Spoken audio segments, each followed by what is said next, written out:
পরিষদ চেয়ারপারসন তিনবারের সাবেক প্রধানমন্ত্রী বেগম খালেদা জিয়ার বিদেহী রুহের মাগফিরাত কামনায় বন্দরে কলাগাছিয়া ইউনিয়ন বিএনপির ৫ নং ওয়ার্ডের উদ্যোগে ৯ জানুয়ারি শুক্রবার বাদ মাগরিব বন্দর উপজেলার কলাগাছিয়া ইউনিয়ন ৫ নং ওয়ার্ড দালালবাড়ি এলাকায় এ দোয়া অনুষ্ঠিত হয়।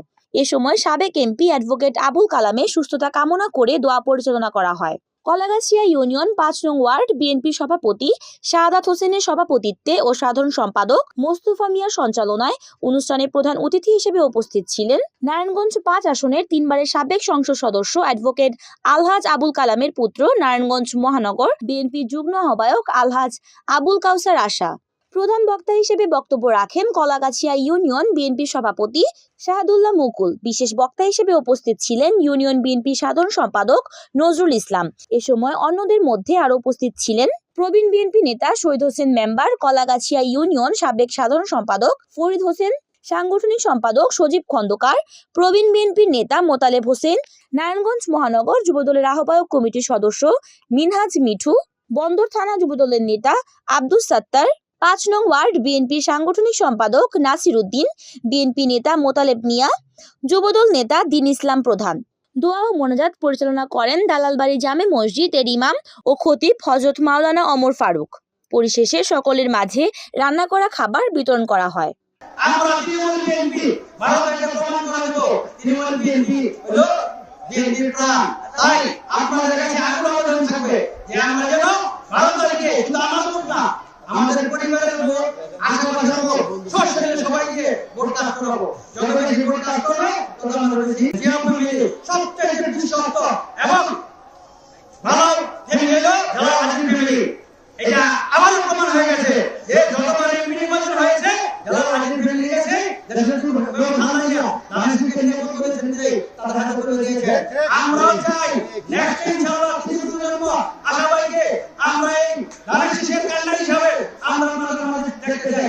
এই নারায়ণগঞ্জ প্রশাসনের জন্য এই জালালাদি পরিবারকে বরাদ্দ করে রেখেছে আমাদের নেত্রী দেশমাতা বেগম খালেদা জিয়া। এই পরিবার থেকে কখনো বিচ্ছিন্ন হয় নাই। এই পরিবার থেকেই এই নারায়ণগঞ্জ প্রশাসনের দায়িত্ব দেওয়া হয়ে থাকতো। ঠিকই আমাদের ধারাবাহিকভাবে অনেক লোকে লবিং করেছেন এবং নারায়ণগঞ্জ মহানগর থেকে অনেকে চেষ্টা করেছেন তাদের কাছ থেকে এই নারায়ণগঞ্জ নারায়ণগঞ্জ সদর এবং বন্দরকে কারো হাতে তুলে দেয় নাই।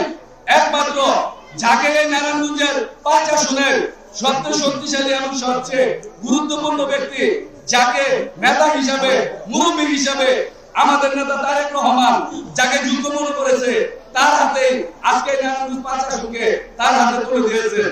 আমরা এই যুদ্ধ ব্যক্তি এবং আমাদের সাবেক তিনবারের এমপি অ্যাডভোকেট আবুল কালাম সাহেবকে আগামী ১২ তারিখে এই কলাগাছিয়া ইউনিয়ন থেকে যাতে তাকে আমরা শতকরা ৬০% ভোট তার ব্যালটের মাধ্যমে বাক্সের মধ্যে যাতে আমরা ভরে দিতে পারি। নির্বাচন যেহেতু সংনিকটে, নির্বাচনী কথা ব্যক্তিগত না বললেই নয়। আপনারা কলাগাছিয়াবাসী সবসময় আরএসপির প্রার্থীকে সর্বোচ্চ সম্মান আপনারা দেখিয়েছেন ভোটের মাধ্যমে। কলাগাছিয়াতে আওয়ামী লীগের একজন প্রার্থী তার নিজের বাড়ি অস্থির হয়েছেন, আমি সবসময় কথাটা বলি। তারপরেও কলাগাছিয়ার মানুষ আপনারা কিন্তু সর্বোচ্চ ভোটদানের মাধ্যমে আপনারা প্রমাণ করেছেন এই কলাগাছিয়ার যে জমি, এটা ধানের জন্য একটা উর্বর একটা জমি। এখান থেকে আপনারা ধানের শীষকে সবসময় বিপুল ভোটে আপনারা জয়যুক্ত করেছেন। রিপোর্ট করেছেন বন্দর প্রতিনিধি মেহেদী হাসান প্রান্ত, NN টিভি।